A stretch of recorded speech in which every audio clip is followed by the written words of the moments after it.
Where should we go now? Gaynor is on the phone, and this is about your daughter's legs. Yeah, it is indeed. What's the problem? You got Ranj on the line.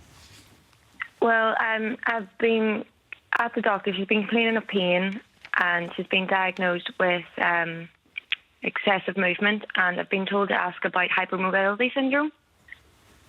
OK, so been to physiotherapy, hasn't seemed to help her, had some x-rays taken, waiting for the results, flat feet which turn inwards, worried that she could have joint hypermobility syndrome.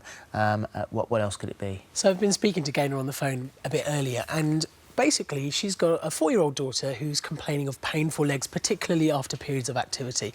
It's actually quite common in children, you know. Anyone who's got kids will know that they moan and say, oh, I'm too tired, I don't want to walk anymore. But this is beyond that. And some children have these sort of significant pains, either because they've got problems with their joints, which need to be looked at. Some children can have a transient joint and muscle pain after having a virus, like a cold. We call that a myalgia. Some children can have vitamin D deficiency, and that can cause these symptoms. Now, we do know, though, that children that have hypermobility, or anybody that has hypermobility, has an increased risk of having painful joints as well. Right.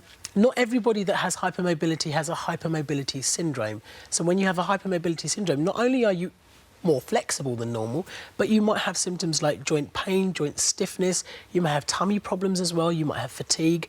If you're one of these people that is suffering from this constellation, then it's sometimes worthwhile seeing your GP to see if you need a referral to someone. Your GP might want to do some blood tests, your GP may also want to do some x-rays to rule out other causes. Well, they've had their x-rays and they've just they got have, the results, and I think they're just waiting on their results, so they're already along that process.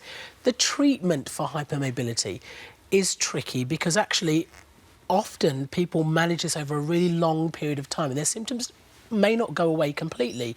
Some people are hypermobile and have no problems. The people that have problems may benefit from things like exercise therapies, particularly non-impact exercise.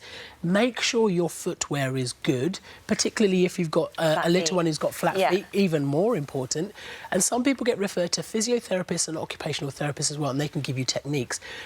Especially in the case of Gaynor and a little girl, there is an organisation called the Hypermobility Syndrome Association, and they've got a great section on children that are hypermobile that are suffering with pain, so check that out as well, please. Oh, good. All right. Thank you very much.